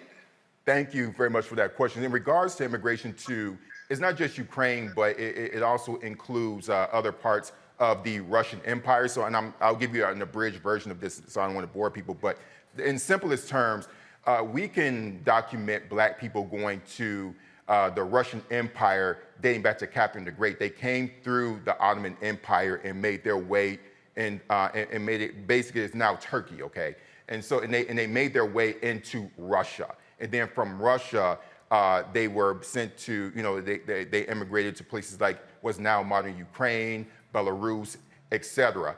We saw the largest number of black people, namely from the continent, going to the Soviet Union during the decolonization of Africa during the late 1950s, going into the early 1960s. As far as numbers, we don't exactly know because Russia did not keep a lot of data on that, still doesn't. It's the same thing for Ukraine. And so they started off in Russia, went down to Ukraine. There are large populations of black Ukrainian people, so many of them are my friends. Do I have the census data? They don't keep that data, so we don't really know. How is this war going to end? It's going to be long, because the bottom line is that Putin does not have to answer or respond to public criticism, because if they do criticize him, they end up in jail, or if you're a diligent journalist, you end up being killed, falling off of a cliff, falling off of a 7-story floor, for example. And so, because of that, they have more Russian troops to send. Here's another irony of this. Many of the people who are being killed are ethnic minorities that come from the southern regions of Russia. And so if you look at their names, and many of them have these kind of these Asiatic features that look like they're actually from Asia, they're actually indigenous Russians. And so Russia has a history of genocide that's very similar to that of the United States. And many of these people come from southern regions, including Siberia. Siberia, by the way, is not indigenous Russian land. And if Russia was truly indigenous to its original geography, Siberia would not be a part of that. And so you're sending all these young, 20-somethings, 18-year-old Russians from the southern region who are ethnic minorities to be killed. And the whole thing is why we don't care about them. And Putin is a racist anyway. I mean, he literally talks about Ukrainians like white trash, so we send our trash over to kill their trash. That's generally the way that you break it down. That's the simplest terms for Americans here to understand. So there's a very similar history of black people, being highly represented in our armed services as well. But this is going to be a long-term war, simply because Putin has the numbers, even though Ukrainians are very diligent, but because Putin doesn't have to answer to public criticism, he can keep this going on for as long as he wants. And so that's going to be a very long haul for us. And for people to understand, when you say long war, you think about, look, the war in Liberia lasted 15 years. So I think part of the problem in this country, frankly, we looked at the Iraq War and was like, oh, that lasted so that long. No. There have been wars that have been going on around this country that have lasted 10, 15, 20 years that we had no idea about, because frankly, too many Americans don't give a damn about foreign policy. Monique, question. And it's actually on that point. I do want to mention, though, I did love how Terrell just said that Russia has genocidal history quite similar to that of the United States. People will figure that one out later. But Terrell, what I like about what you do is that it's so kind of anti what people think of as typical, and we just don't see enough of our folks in these spaces being experts in international affairs and international relations the way that you are. What can you tell students, college students who may be watching, or younger than that, or adults who have always had an interest in it, that can help them get further on that path? Thank you for your question, Monique. So I would encourage people to get into the policy aspects of this, because that's where the decisions are being made. And so we see a lot of our people who are represented in communications and the politics areas of it. And listen, that's all important. We see this even in domestic politics, but where the policies are where the real decisions are being made is in policy, deciding on how do we view the world. We look at, to me, to really break it down for students, international affairs is very much like urban planning. You literally are deciding how the world is going to be shaped. It's really all it is. It's not that complex.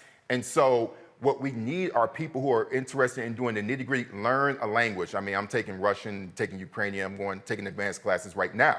I'll encourage people to do that. And ultimately, one of the main problems, which gets to the genesis of your question, Monique, is that you have too many white males who are making these decisions who don't understand oppression, who don't understand what it means to be occupied, who don't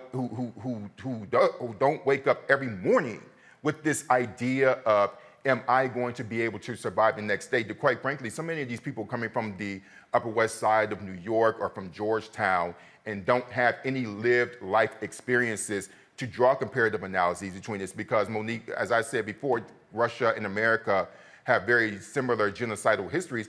Trust me, when I say that in Washington, a lot of people don't want to hear that, but it doesn't help us to identify the problem if we don't acknowledge our own complicity and how similar they are and how Russia throws it in our face, right? Yeah. And so in order for us to really get into those rooms, we got to get into the policy areas, and most importantly, we have to be able to lean into our experiences, because it's those experiences that are going to help us identify the problems. And I think that's what's missing in Washington international policy, which is why I have my own podcast, Black Diplomats, that deals with the policy of these issues and bringing in our people, just like Roland Martin here is doing with politics, news, et cetera, so that we could be participants in this conversation, because we have a right to plan the world, just as Roland Martin talks about every day about what it means to plan our society, our countries, our cities, and our counties, and our states. I do want to ask you about what's happened with Brittany Griner. She's still being held there. Yeah. Her spouse did an interview with Angela Rye where she talked about this, and one of the things that she said is that if this was a LeBron James or Steph Curry or a major NBA player, she said there'll be a lot more focus and attention on what has happened. I want to play some of this and then get your thoughts on, again, the situation with Brittany Griner there in Russia. Go ahead. Don't truly know. I'm in a position of complete vulnerability right now. I have to trust people that I didn't even know until February the 17th. So I'm trusting, her lawyers to, tell me when they go see her, how is she? It's the first question I ask, how is she? How does she look? How is her spirit? How is her energy? But the truth of the matter is, because I haven't heard her voice myself, I don't 100% know. But I am being told that, she's doing okay. So a week after Brittany was detained, Russia invades Ukraine. That almost killed me, actually. I was terrified what that meant. Am I ever gonna see her again? Initially, that was the first thing that probably popped in my mind when that happened. I thought that was it. I'm like, I'm really never gonna see her again. Is she being used as a political pawn? Yes, yes. If it was LeBron or KD or Steph Curry, do you think that you would be sitting here today? Respectfully, and no shade to them when I say this, but the answer to that question would be no. I don't, and I just think, it's because we do live in a world that, the bigger the platform, the bigger the urgency. And, because of the difference in that WNBA platform and that NBA platform, it's going to be a difference in urgency. The players who... So Terrell, look, they've been extending it. Do you believe that she's being used by Vladimir Putin as a pawn in this, and that we may see this go through the summer to the fall, where she's still being detained in Russia? Well, very much so. The answer to your question emphatically is yes. By the way, I have a colleague of mine, Kimberly St. Julian Barnon, who is a part of a group of people who are actually helping to get her release and magnify what's going on here, and I'm pretty sure you know her. But the answer to your question is yes. And when I first heard about this, my fundamental question is, what is anyone affiliated with the NBA doing and playing in Russia? In my view, it's a national security threat. I myself. But what can be done? Because what she's saying, hey, we want to see Biden do more, but obviously it's not a lot that they can do, because it would be one thing if we're in a country that respected American diplomacy to some extent. Russia don't give a damn. That's the problem. Right. And so I understand why people want to rah, and this, that, and the third. You have to tread lightly in that regard. And it's a slippery slope, in ways. And again, I do respect the fact that she's saying, well, yes, if this was LeBron James or anyone else, she has every right to feel that way. Right. And she's right about that in the sense that because of their names. Yeah, Brittany Griner, keep in mind, she's also famous, she's also popular in Russia. Right. And a lot of people respect her there. And so she went primarily because she got a significantly larger salary than she would get in the NBA. But again, what I'm saying to you, Roland, is that from a national security standpoint, if I had any authority in the NBA no player would play in Russia precisely because of what's happening now. I don't know if I'm thinking about this. Well, it goes back to more of us making these decisions and being in foreign policy. There would be no way in hell, if I was the commissioner, that any player would be in Russia. Listen, Roland, I am not a or even before they even invaded. Even before they invaded. I mean, you would have been anticipating, hey, warning folks in advance. Somebody, listen, and I would I just feel like in my gut, someone dropped the ball. But you got to understand, there are a significant number of female professional basketball players who play all across the world because they actually make far more money playing overseas than they do here in the United States. Russia is a different story. Yes, absolutely. So whether we're talking about Russia, whether we're talking about Poland, I mean, there are multiple countries, and so these are independent contractors. These are people who are traveling and again incentivized, and some are being literally paid. I'm talking about $200,000, $300,000, $400,000. Their international salaries dwarf what they're making here. Okay, so the bottom line, again, if I were a policymaker in the NBA, if I'm thinking about a decision, would it have been better for us to pay these people more money than to deal with this problem? Well, first of all, of course. Of course. That's what I'm saying. But what you also then go back to is television ratings, who watches, who funds the league, all of that. The issue, but the thing still here is there anything that the United States? I mean, yes, the United States State Department is involved, but the fact of the matter is, ain't like, as you said, ain't like Putin trying to have a conversation with the United States. It's not. So the reality is that no, there's not. No. So could there be? And this is an example where, and I've said this for years, and I really hope black people understand what I'm about to say. I hope black people really understand this. If you want to understand the value of a Reverend Jesse Jackson Sr., it's in this situation right here. There's no doubt in my mind that a Reverend Jesse Jackson Sr. of 20 years ago would have already been on a plane to Russia to try to get Brittany Griner out. And because his stature across the world, how he's brought numerous people back, so this is for all the people who want to take the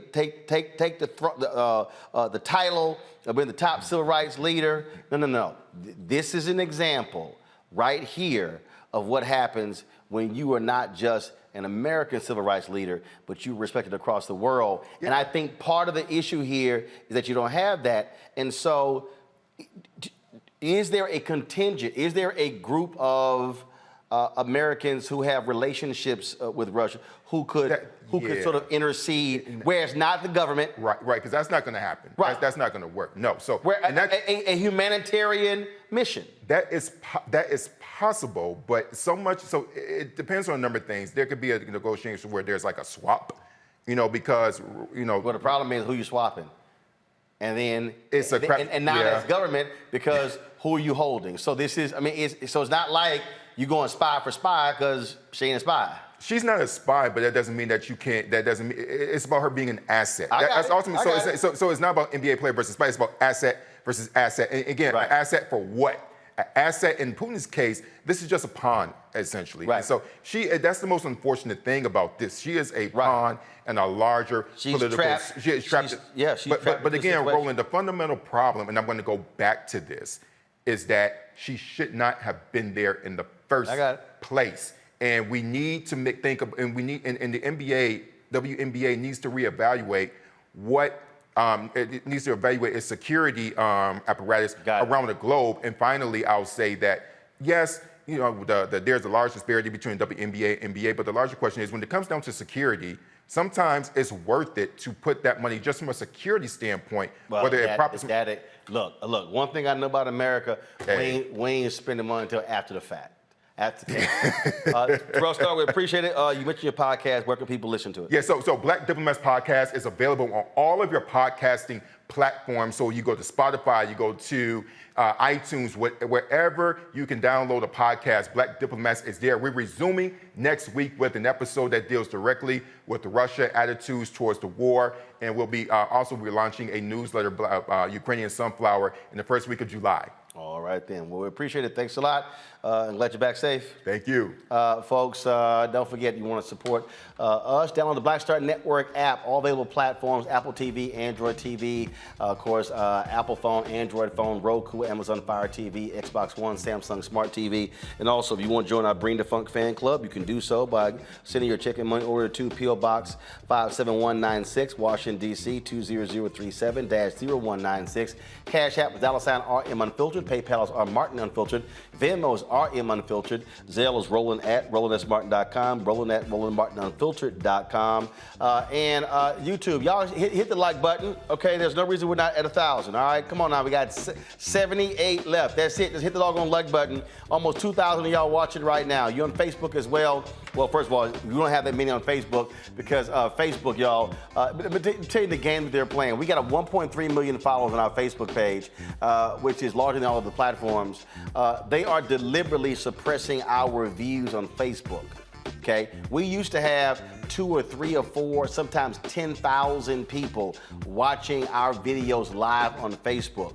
But what Facebook does is they suppress your numbers, and then they want you to pay to boost to folk who already follow you. In fact, many of you who are on Facebook, you don't even get your live notifications anymore when we go live, even though you have opted into that. Now, I told y'all 3 years ago, I got an email saying there was a glitch in their system. I got an email in September from our Facebook person that there was a glitch in their system. I'm still waiting for them to get back to me about the glitch in their system. So that's why if I pull it up right now, let me just see how many people. And just so y'all know, because I know some of y'all might be saying, "Oh, you know, I'm not believing you." Again, we have 800. Let me check. Let's see. We have. Let's see here. Last check, 859,443 subscribers on our YouTube channel. We have 1.3 million people who follow us on my Facebook channel, and what you're seeing here right now. Let me just see here, just so y'all know. You know, Sheryl Sandberg, of course, announced today she's stepping down as the COO. So if y'all think I'm lying, look right here. Go ahead. Right now, there are 167 people watching our live stream right now on Facebook. 167. 167. Y'all, think about that. 1.3 million, 167. They are deliberately suppressing our numbers. That's why I need y'all, and I can't stress enough why I need you to download the app. Here's why. If we have, and listen to me clearly, if we have 1.3 million people who have downloaded our app, we don't have to be on Facebook. We don't have to be on these platforms. So creating our own app is creating our own app for our OTT network allows us, we don't have to stream on YouTube or Facebook or Instagram or Twitch or any of these platforms.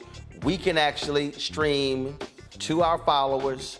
We have the data, and then we can sell the advertising ourselves, and we're not having to deal with their rules of what we can say or do. So that's why it's important. Last check, I think my man Keenan hit me that we're around 40,000 downloads. We want to hit 100,000 downloads of the Black Star Network app by the end of this year. We should be even at 200,000, 300,000. But if y'all need to understand how we are so good at building other people's platforms, but then we're not the same when it comes to our own. This is a perfect example. And so, yeah, the folks at Facebook, no doubt, are suppressing our numbers. There's no way in the world you can tell me 1.3 million people follow us and 167 are watching our live stream right now.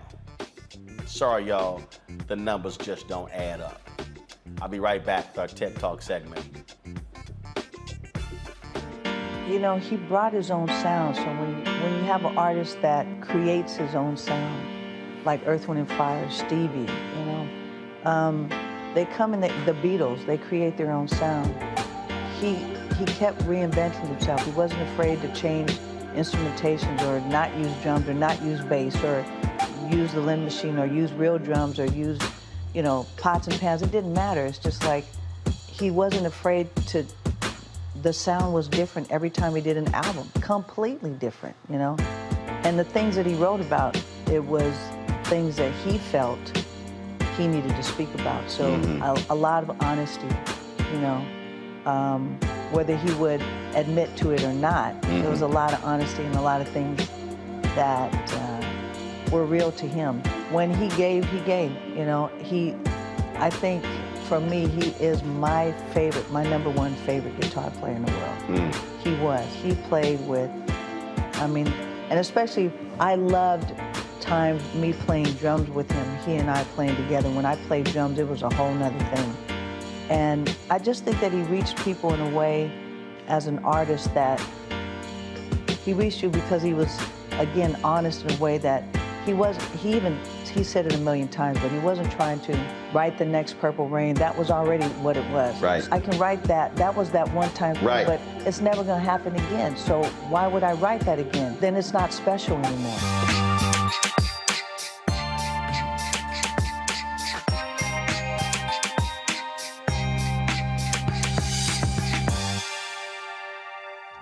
Next on A Balanced Life, we're talking everything from prayer to exercise to positive affirmations and everything that's needed to keep you strong and along your way. That's on a next A Balanced Life with me, Dr. Jackie, on Black Star Network. I'm Dr. Greg Carr, and coming up on the next Black Table, thinking about the Black freedom movement in a global way. Dr. John Monroe joins us to discuss his book, The Anti-Colonial Front, which maps the social justice movement in the United States and its impact internationally, from Asia to Africa, and how movements like anti-communism were used to slow down racial equality, like critical race theory today. Critical race theory today, communism back then, is essentially mobilized to shut down any challenges to a given system of power. Connecting the civil rights movement to colonialism on the next Black Table, exclusively here on the Black Star Network. I'm Deborah Owens, America's Wealth Coach and host of Get Wealthy. On the next Get Wealthy, here's the good news. Black women are the fastest growing segment of business owners. The not so good news, the average business by Black women is only earning revenues of $45,000 or less. On the next Get Wealthy, you're gonna hear from a woman who went from her kitchen table to cap tables, growing her business to over $1 million. You should start a business because your product is needed in the world, not because you hate the person that you work with. If you hate your job and you hate your manager, go find a new job, a place that makes you feel comfortable. And I say that because starting a business is truly a labor of love and service. If you want to learn how to do it, right here on the next Get Wealthy, only on Black Star Network. Hey everybody, it's your girl Lunel. So what's up? This is your boy Earthquake. Hi, I'm Chaley Rose, and you're watching Roland Martin Unfiltered.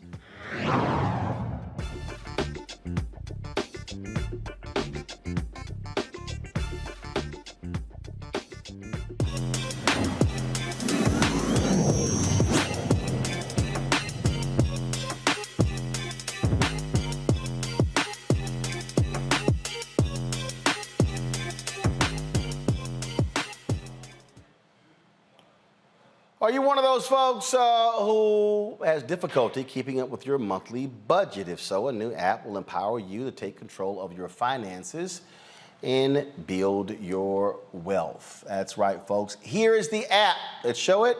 Altro is a free app for Apple products.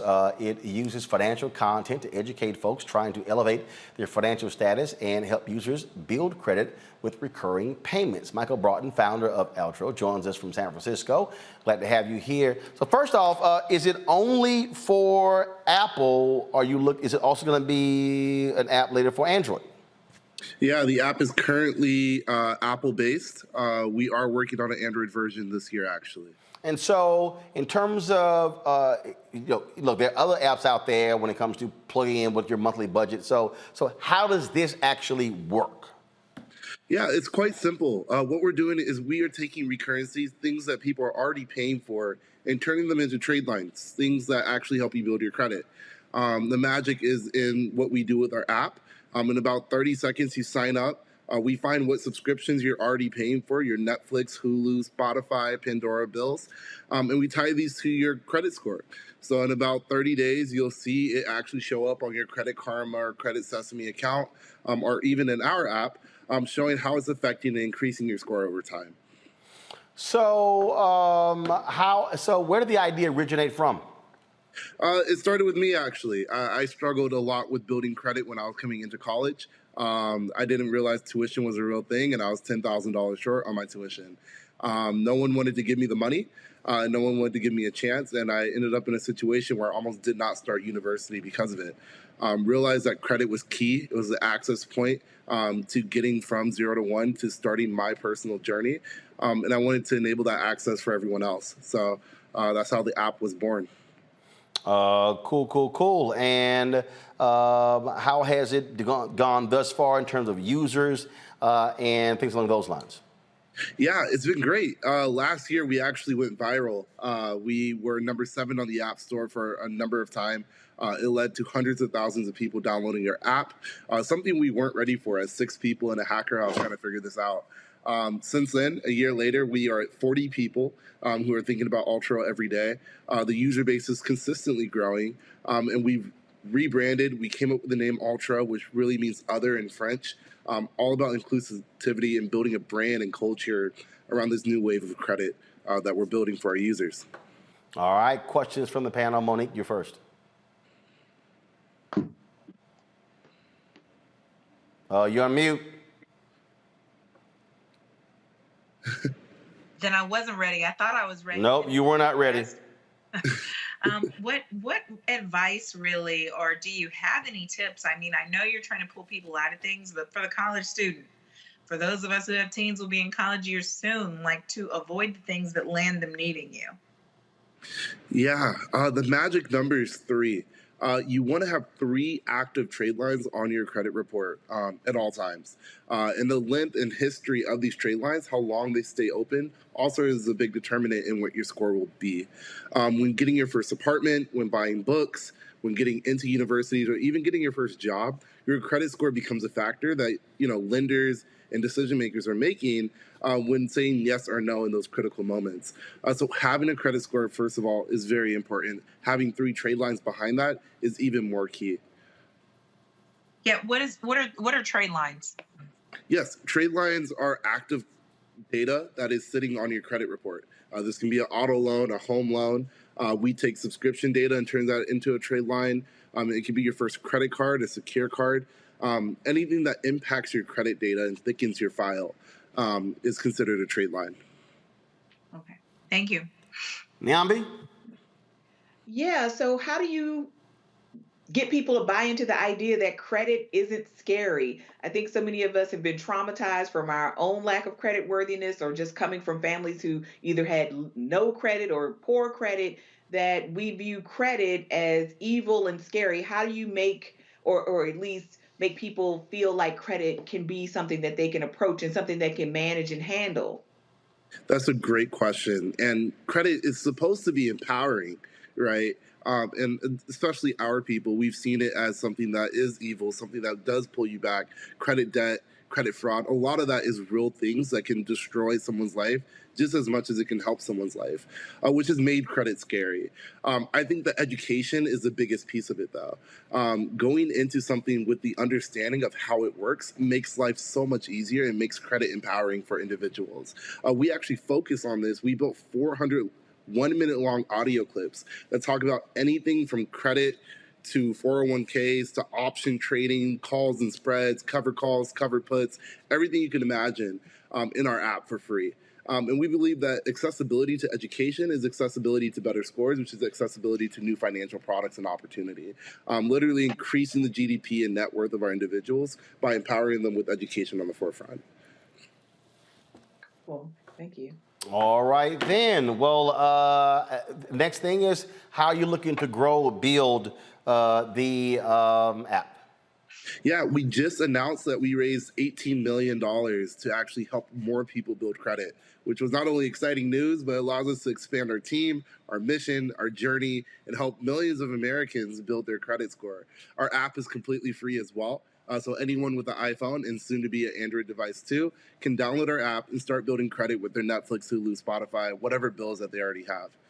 So is Jay-Z one of the folks who is supporting you? Yes. So Jay-Z with Jay Brown and Larry Marcus, they're the founders of Marcy Venture Partners. We're our first investors actually in the company. So they found us, gave us our first check, and it grew from there. We were known as like the Marcy Venture Jay-Z company, and brought on many more, talent, celebrities, and great funds and investors like Sean Mendy from Concrete Rose and Y Combinator, who have all came in as investors to help us out. All right, then. Well, look, we certainly are glad to see it. That's one of the reasons why we created this segment, to give people an understanding of Black people who are in the technology space and what they're doing. And so congratulations with that. Keep growing. No, thank you. Thank you. You can find us at ultra.io. Find us in the App Store. And if you need to reach out to me, Michael at getperch.app is our old name. I'm happy to talk and answer any questions. All right, Michael, we appreciate it. Thanks a lot. All right, folks, just a couple of more stories for us to do before we go. The city of New York, they have decided to pay a man $7 million, who spent 23 years, listen to me again, 23 years in jail for a crime that he did not commit. Grant Williams was wrongfully convicted for a 1996 murder. Several witnesses said he was not the gunman, and there was no forensic evidence at the scene connected to Williams. He was exonerated in July. His lawyer said Williams plans to help others who were wrongfully convicted. In Kentucky, 3 federal corrections officers have been indicted for assaulting an inmate and covering it up. On Friday, the Department of Justice announced that Big Sandy officers Samuel Patrick and Clinton Pauley have been charged with assault, and Lieutenant Kevin Pierce is charged with helping them cover it up. If convicted, the officers could face up to 20 years in prison. Also, a Black militia leader has been found guilty as well. A jury found John F. Johnson, who also known as Grandmaster Jay, we had him on Roland Martin Unfiltered before, guilty of charges of assaulting, resisting, or impeding law enforcement and brandishing a firearm during racial justice protests a couple of years ago. Johnson is a leader of the NFAC, or Not Effing Around Coalition. Officials say Grandmaster Jay pointed an AR-15 platform rifle and tactical flashlight at 2 federally deputized officers on a roof in downtown Louisville. Johnson's sentence is set for August 22nd. He faces a penalty of not less than 7 years in prison without the possibility of parole. So, man, that is a story that we are following as well. And real quick here, folks, speaking of Louisville, let me go ahead and read this real quick. A former Louisville, Kentucky Department of Corrections officer has been charged by the Department of Justice with excessive force. Darrell Taylor, 32 years ago, was indicted today by a grand jury in Louisville for using unlawful force against a pretrial detainee while Taylor worked for the Louisville Metro Department of Corrections. That announcement was made by Assistant Attorney General Christian Clark of the Justice Department's Civil Rights Division. He was charged with 1 count of deprivation of rights under the color of law if the charges carry a maximum penalty of 10 years in prison. All right, folks. And again, I keep telling y'all, DOJ Civil Rights Division doing some great work. I don't know why in the hell the Biden White House is not talking about that a hell of a lot more. It's confusing to me. Don't understand it. All right, Niambi, certainly appreciate it. Thanks a lot for joining us. Monique, thanks for joining us as well. Scott had to leave a little bit early, and so we thank all 3 of you for being with us on today's show. Folks, again, please do us a favor, download the Black Star Network app. I can't explain to you any better than I did a little bit earlier what happens when we are dependent upon other platforms to promote us.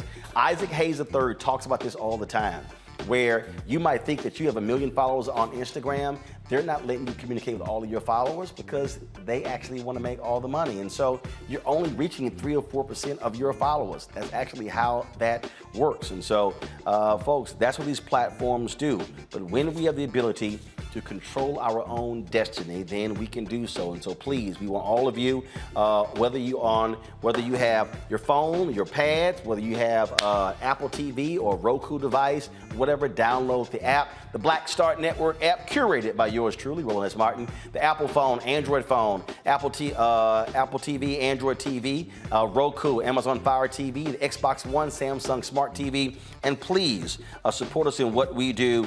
Coming up, of course, we've got the Poor People's Campaign. It's going to be on June 18th. We're going to be broadcasting from there. And so we are looking forward to that. So we want you, please, to assist us all you can. And so you can join our Bring the Funk fan club by our goal is to get 20,000 of our fans to contribute at least $50 each. That's $4.19 a month, 13 cents a day. And so please, you can do so by sending your checkout money order to P.O. Box 57196, Washington, D.C. 20037-0196. Cash App is $RM Unfiltered. PayPal is R Martin Unfiltered. Venmo is RM Unfiltered.